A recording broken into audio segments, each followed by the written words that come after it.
Saya mahasiswa PPG dalam jabatan angkatan ketiga di Universitas Lampung Mangkurat. Hari ini saya akan melakukan PPL siklus pertama dengan menggunakan metode pembelajaran PJBL dengan materi pokok faktor-faktor penentu laju reaksi. Selamat menyaksikan. A few moments later, a few inches later, 2 hours later, 1 eternity later. Assalamualaikum warahmatullahi wabarakatuh. Waalaikumsalam warahmatullahi wabarakatuh. Oke, hari ini sebelum kita mulai pelajaran, dipimpin dulu ya. Isan mana ini Isan? Oke, gimana dipimpin ya? Sebelum kita mulai pelajaran, mari kita berdoa untuk masing-masing berdoa.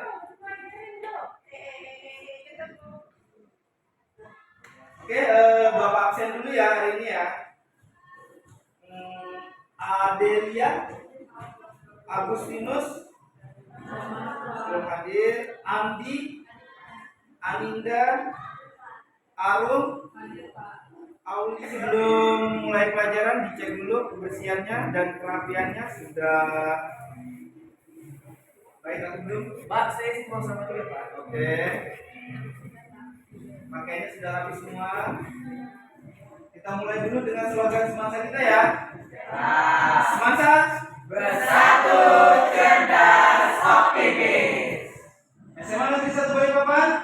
Cakep, cerdas, berkarakter, prestasi. Kemarin kita udah belajar tentang teori tumbukan ya. Teori tumbukan itu adalah teori yang menjelaskan kepada kita bahwa suatu reaksi itu bekerja dan menghasilkan suatu reaksi kimia.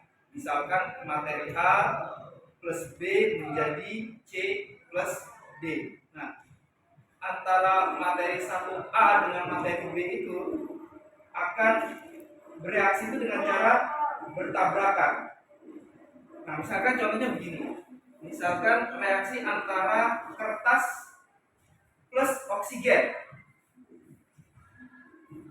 Pak mau nanya, Ya. apakah semua tumbukan antar partikel itu menghasilkan reaksi? Oke. Ada yang bisa jawab? Ya, Aulia. Setahu saya tidak semua tumbukan itu menghasilkan reaksi, hanya yang efektif saja. Misalnya kayak kertas sama oksigen itu kan kalau kertas ujungnya itu kita bakar kan kena oksigen. Ya. Dia nggak kebakar, yang langsung kasih pemicu biar bisa efektif kayak bisa tumbuh gitu. Ya. Oke. Ya, jadi tidak semua tumbukan itu akan menghasilkan hasil reaksi ya. Jadi hanya tumbukan efektif yang bisa menghasilkan hasil reaksi. Nah, hari ini Bapak akan kasih kalian lembar pengamatan untuk memperdalam lagi, mengetahui lebih dalam apa itu hubungan antara laju reaksi dengan teori tumbukan. Tapi sebelumnya Bapak kasih dulu video ya. Videonya sudah Bapak kirim ke grup kelas ya. Coba kalian lihat dulu videonya dulu untuk pemahaman lebih lanjutnya. Sudah masuk ya?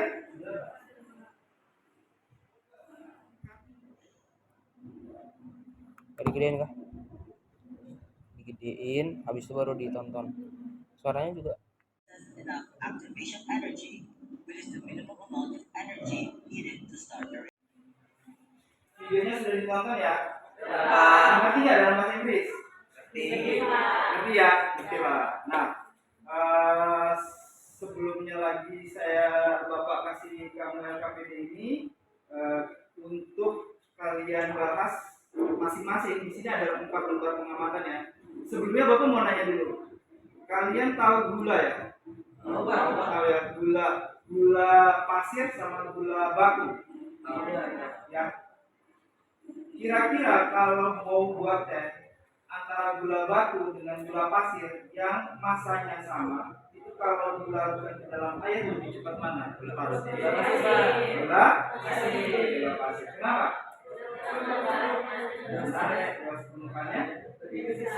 Ini gambar besi yang berkarat ya. karena dipengaruhi oleh air, udara, atau lembab. Berarti Kak. Apa ya kayak? Enggak. Kenapa ya pertanyaannya? Karena ada FE-nya. Sudah dipelajari semuanya ya? Sudah diisi tadi semuanya ya?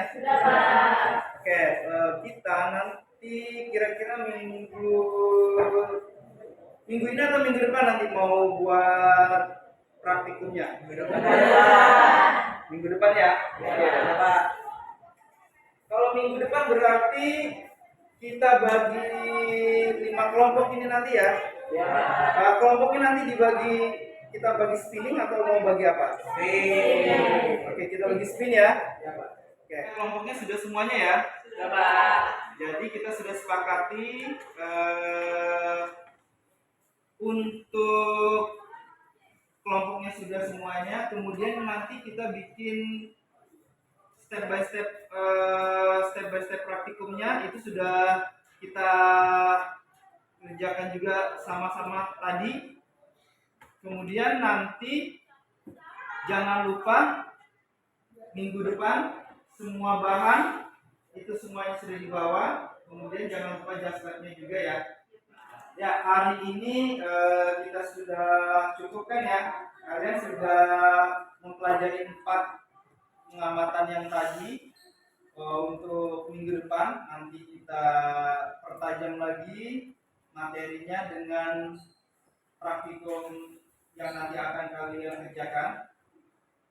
Oke, terima kasih atas kerjasamanya hari ini. Bapak ucapkan terima kasih. Assalamualaikum warahmatullahi wabarakatuh. Waalaikumsalam warahmatullahi wabarakatuh.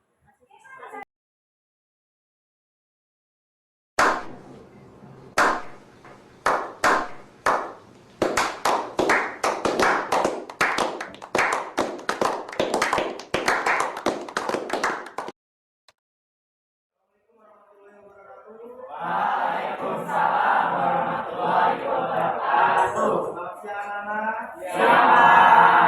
Oke, hari ini kita sebelum mulai pelajaran kita berdoa dulu ya. Oke, Hasan, silakan dipimpin. Baik teman-teman dan Bapak, mari kita sebelum mulai kegiatan kita berdoa untuk kegiatan agama masing-masing, berdoa dimulai.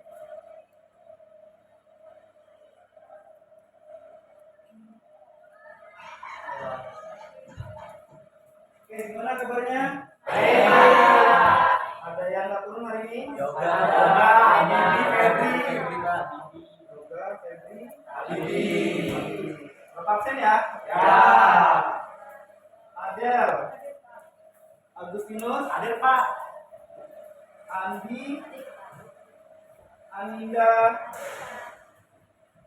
Arum. Hadir Pak. Aulia. Aurelia. Deriana. Hadir Pak. Fajar nggak ada ya. Iri. Hadir Pak. Dimar. Hadir, Pak. Hafiz Isan. Ignatius. Hadir Pak. Raka. Natasha. Nur Nabila. Pradikma. Putri Andani. Clarissa. Mana. Nadia Okta. Safina. Oke. Sebelum kita mulai pelajarannya kita lihat dulu ya sekelilingnya ada sampah. Kalau ada sampah dibersihkan dulu. Oke. Karena kebersihan sebagian dari iman. Ya. Kemudian bajunya ini kenapa bajunya? Harus nampil, Pak. Habis tampil. Tampil apa ya? Ibu ya. Oke. Oke, sudah semuanya bersih semuanya? Ya. Oke, sebelum mulai pelajaran, mari kita yayalkan dulu slogan sekolah kita.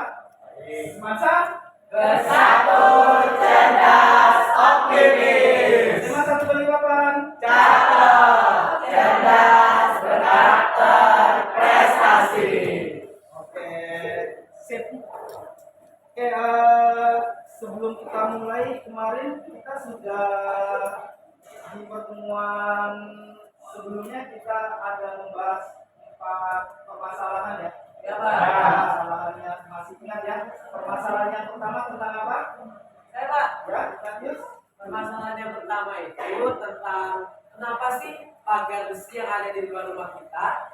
cepat berkarat daripada teralis yang ada di dalam rumah kita, Pak. Nah, ternyata itu tuh ada hubungannya dengan konsentrasi larutan, Pak. Semakin besar konsentrasi, maka semakin banyak juga jumlah partikel yang berlarut. Semakin banyak jumlah partikel yang berlarut, berarti juga jarak antar partikel itu semakin rapat, Pak. Nah, jarak yang semakin rapat ini mengakibatkan tumbukan antar partikel semakin banyak juga, Pak, frekuensinya. Nah, inilah yang mempengaruhi laju reaksi, atau bisa dibilang mempercepat laju reaksi ya, Pak. Nah, pagar besi yang ada di rumah kita itu berada di lingkungan dengan konsentrasi partikel air dan partikel oksigen yang lebih banyak, Pak, daripada teralis di dalam rumah kita dengan konsentrasi air dan konsentrasi oksigen yang lebih rendah. Maka dari itu proses apa ya sebenarnya, Pak, oksidasi atau perkaratan ya, Pak, yang oleh si pagar besi di dalam rumah kita itu lebih cepat, karena kan proses perkaratan itu ada dua ya faktornya, Pak. Itu banyaknya partikel oksigen dan partikel air yang akhirnya bereaksi dengan besi itu sendiri, Pak. Maka dari itu proses reaksi perkaratan di besi pagar luar rumah kita tuh lebih cepat, Pak. Oke, sip. Panjang amat ya, panjang. Panjang amat. Nah, untuk yang kedua, permasalahan yang kedua, ada ingat? Ya, coba. Linda. Jadi di permasalahan kedua itu kan misalnya apa kayu bakar yang digunakan untuk menyalakan api itu harus dipotong menjadi bagian yang lebih kecil. Ya. Jadi ini ada kaitannya dengan faktor yang mempengaruhi laju reaksi yaitu luas permukaan. Dimana semakin besar luas permukaan maka laju reaksi yang terjadi semakin cepat. Nah, jadi kayu bakar yang kita gunakan itu harus dipotong menjadi bagian yang lebih kecil dulu, Pak, supaya dia luas permukaannya lebih besar dan kemudian bisa ditentukan antara partikel semakin besar dan laju reaksi yang menjadi semakin cepat. Oke, sip. Bravo. Permasalahan yang ketiga, siapa? Yang masih ingat? Oke, Adel. Daging yang ditaruh di luar kulkas selama 1 hari Ya. lebih cepat membusuk daripada daging yang ditaruh di kulkas. Ini berkaitan dengan pengaruh suhu terhadap laju reaksi. Ya. Daging yang ditaruh di luar kulkas selama 1 hari itu kan suhunya tinggi. Pada suhu yang tinggi, laju reaksi ini lebih cepat berlangsung sehingga lebih cepat terjadi kemungkinan mikroorganisme seperti jamur dan bakteri yang menyebabkan dagingnya membusuk. Sedangkan daging yang ada di dalam kulkas itu suhunya tinggi, sehingga laju reaksinya lambat.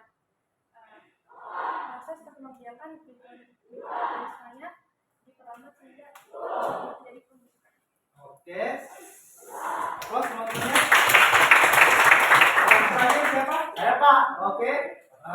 visi mau izin menjawab ya Pak. Ya. Yang permasalahan keempat di situ mengajak kita untuk berpikir mengapa pisang yang diberi karbit dan kemudian ditinggalkan itu lebih cepat matang ya dibandingkan dengan pisang yang tidak diberi karbit. Ini tuh berhubungan dengan katalisator yang dimana laju reaksi suatu zat pada benda akan bereaksi lebih cepat ketika dia diberi katalisator. Oleh karena itu dapat kita simpulkan bahwa karbit di sini sebagai katalisator yang membuat pisang yang diletakkan yang diberi karbit itu lebih cepat matang dibandingkan pisang yang dibiarkan begitu saja tanpa diberi karbit. Mungkin segitu aja Pak. Oke, sip.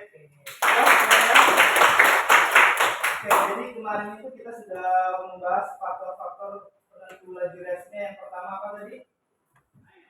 Apa tadi? Konsentrasi. Kemudian yang kedua? Dan yang ketiga? Dan yang keempat? Hari ini kita akan melakukan percobaan. Kalau kemarin pengamatan, hari ini kita akan melakukan percobaan. Bahan-bahannya sudah siap semua? Kalau sudah siap semua, bahan-bahannya ditaruh di meja, kemudian kalian pakai baju praktikumnya.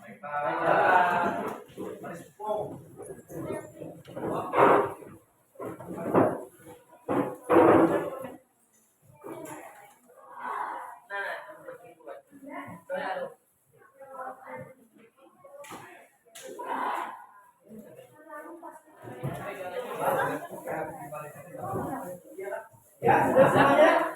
Sebentar Pak, Blas, lamanya harus dikancing Pak.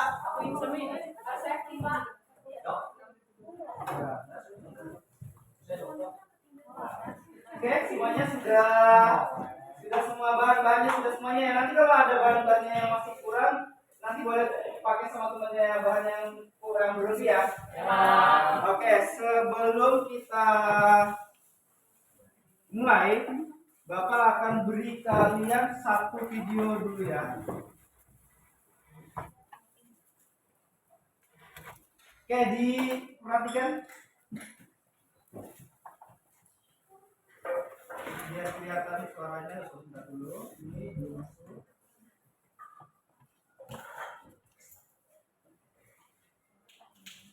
Sudah kelihatan belum ya? Belum, Pak. Ini miring. Miring, Pak. Langsung aja. Jangan sengaja dong.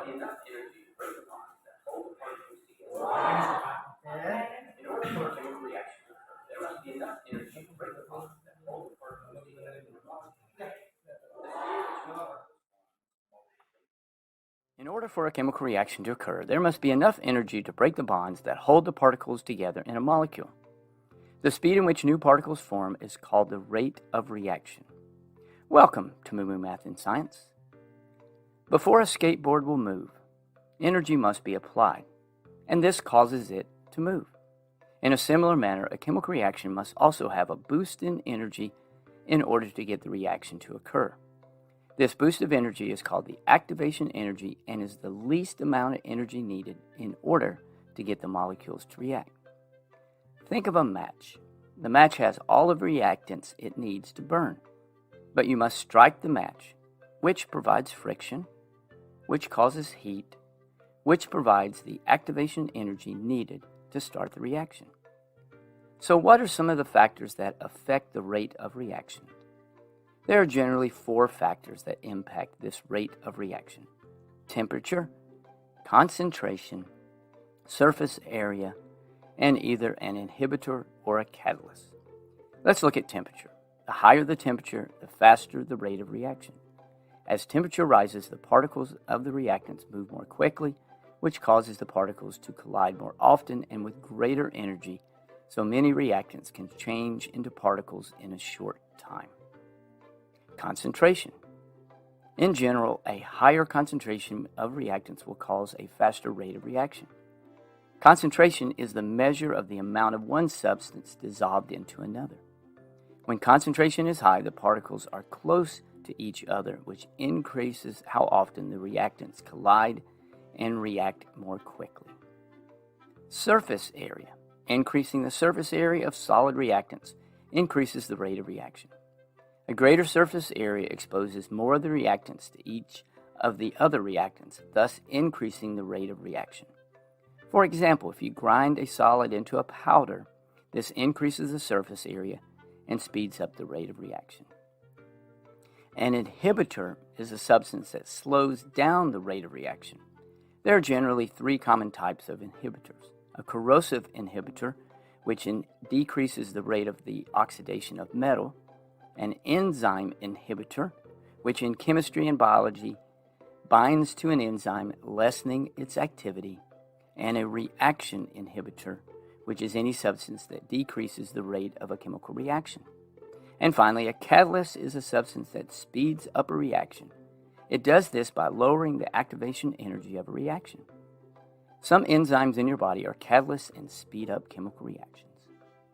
So there we go. I hope it was helpful, and remember, kindness multiplies kindness. Be kind to someone today.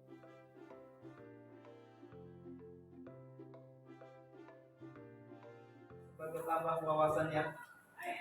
Oke, coba sudah Bapak bagikan ya LKPD-nya, coba dilihat dulu. Sudah dilihat dulu semuanya dulu. Coba lihat. Oke, nanti di setiap kelompok ada yang mendokumentasikan ya. Oke, kemudian satu mendokumentasikan, kemudian yang lainnya sesuai dengan tugasnya masing-masing yang udah dibagi kemarin ya. Nah, sekarang dari langkah-langkah percobaannya ada yang masih belum paham, Pak. Coba baca dulu. Bapak kasih waktu 5 menit dibaca. Langkah-langkahnya kalau ada yang belum paham, coba ditanyakan. Coba.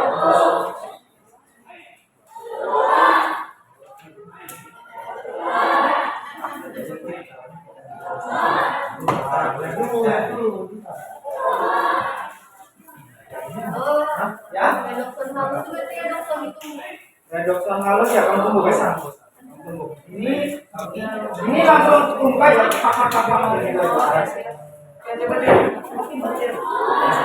pakai lumpang alu nanti pakai di situ boleh. Bisa. Dari 4 percobaan sudah bisa. Ada pertanyaan? Nggak ada. Nggak ada. Boleh, boleh.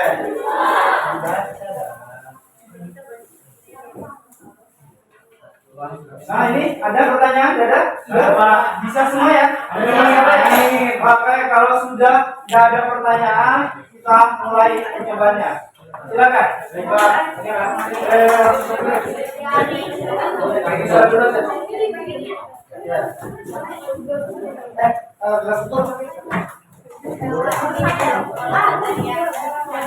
Bisa pakai gelas untuk kita kan nggak lagi. Kuali aja kita. Kira-kira aja.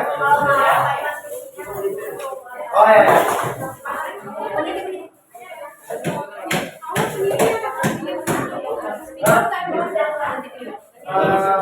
Nah, mendingan di botol aja. Apa boleh jiran air kak? Air itu ambil. Saya juga jiran air. Masuk persiapan apa? 2 sampai 3.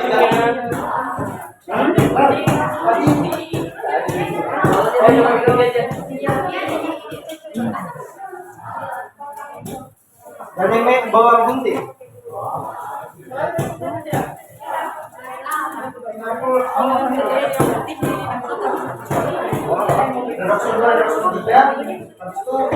Terakhir kita baru kerjain katalis.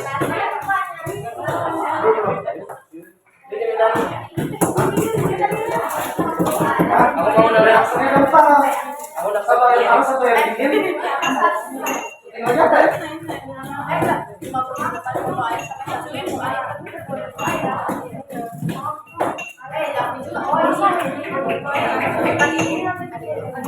Oh ya, saatnya lagi itu.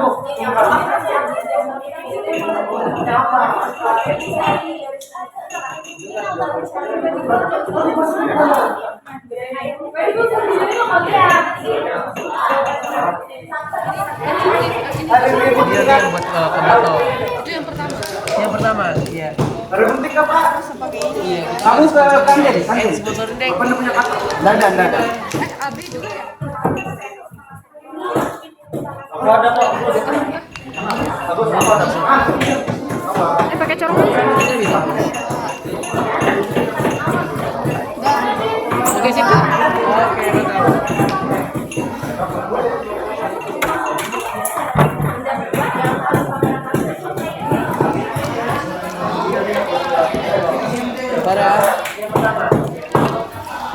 Ready? 3, 2, 1.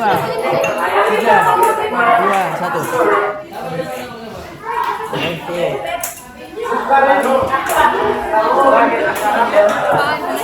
Sudah lihat begitu tuh.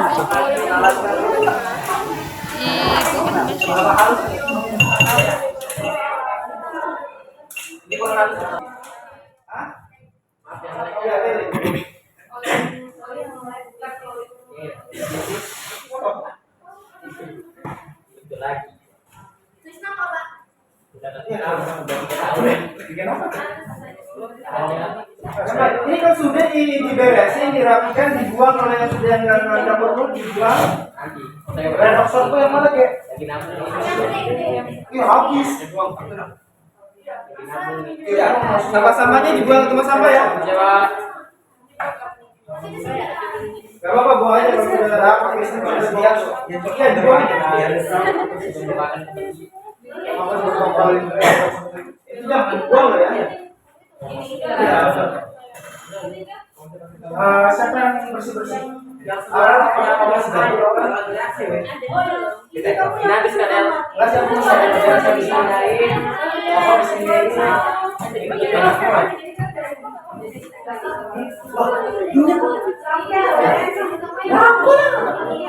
Ada yang gigit? Ada.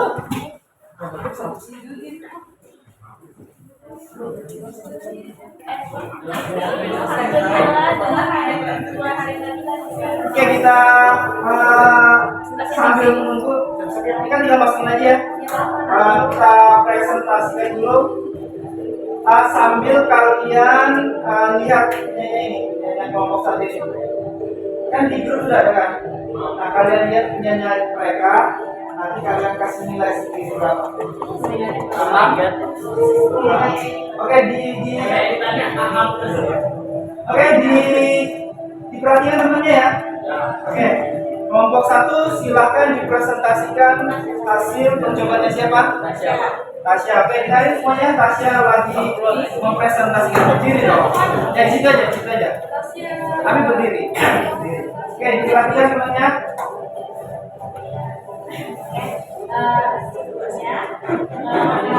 Saya dari kelompok 1 bakal mempresentasikan hasil percobaan.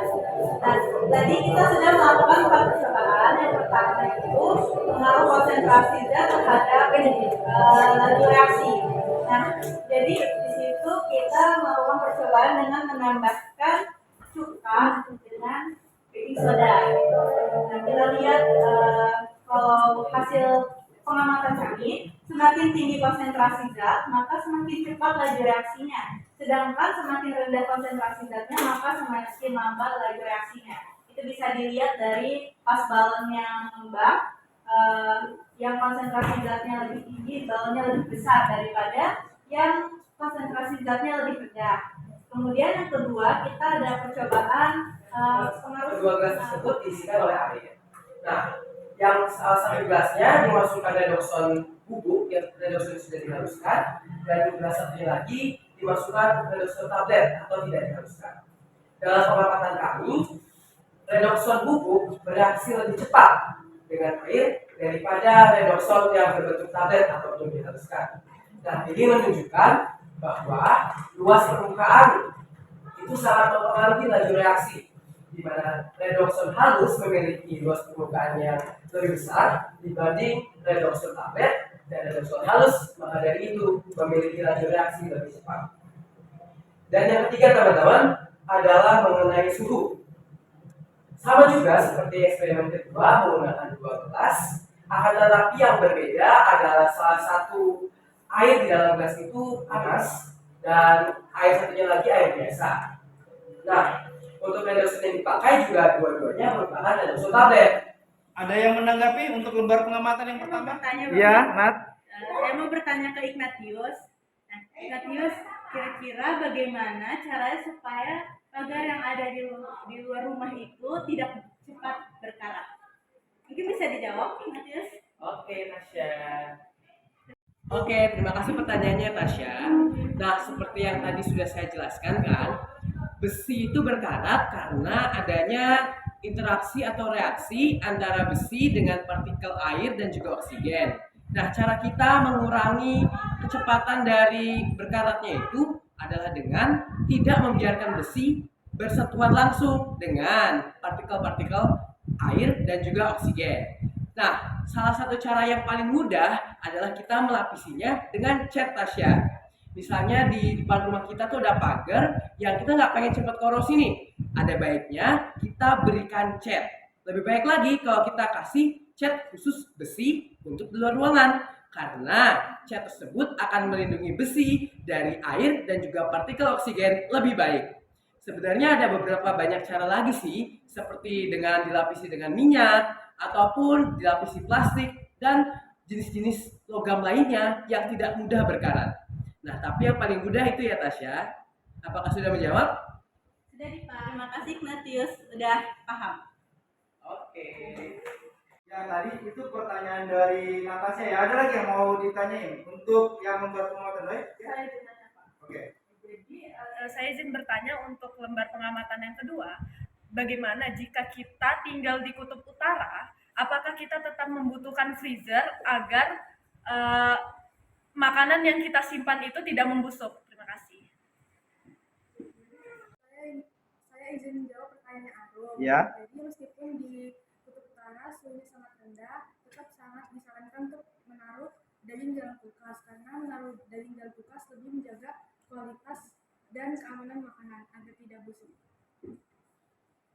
Tapi Pak, di sepengetahuan saya di rumah-rumah idola yang ada di Kutub Utara itu yang orangnya tuh buat box sendiri gitu, buat taruh tempat makanannya, buat penyimpanannya. Jadi kayak dia nggak perlu kulkas karena itu juga udah dingin kan. Jadi tempat taruh penyimpanan aja yang di box terus ditaruh di situ.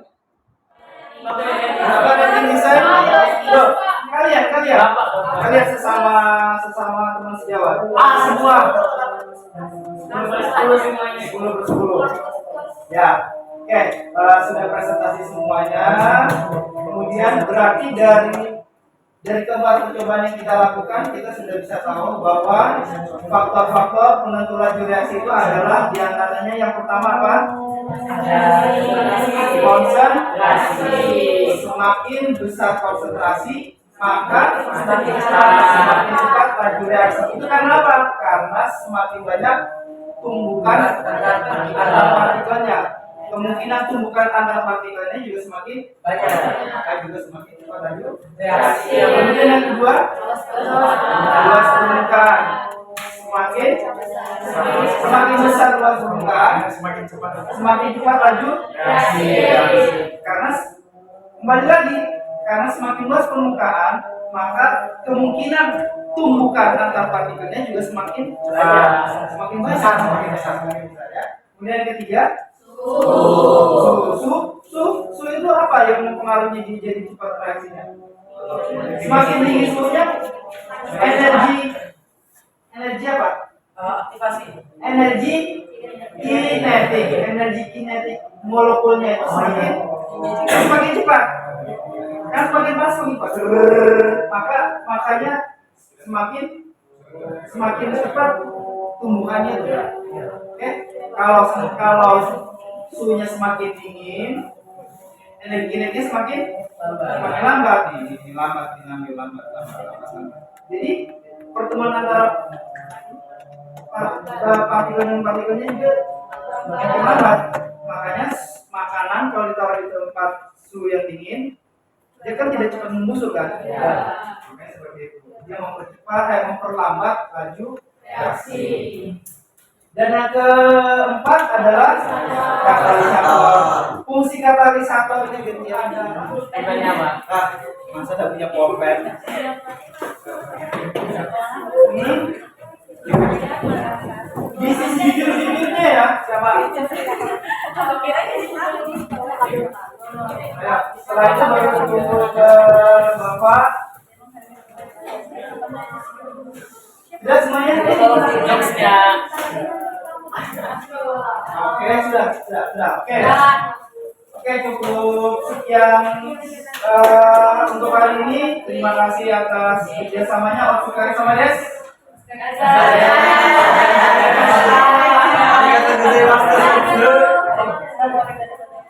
Jangan lupa sebelum pulang semua bahan-bahannya dibawa semua, kursinya dimasukkan, sampah-sampahnya dibawa pulang, dibuang ke tempat sampah. Oke?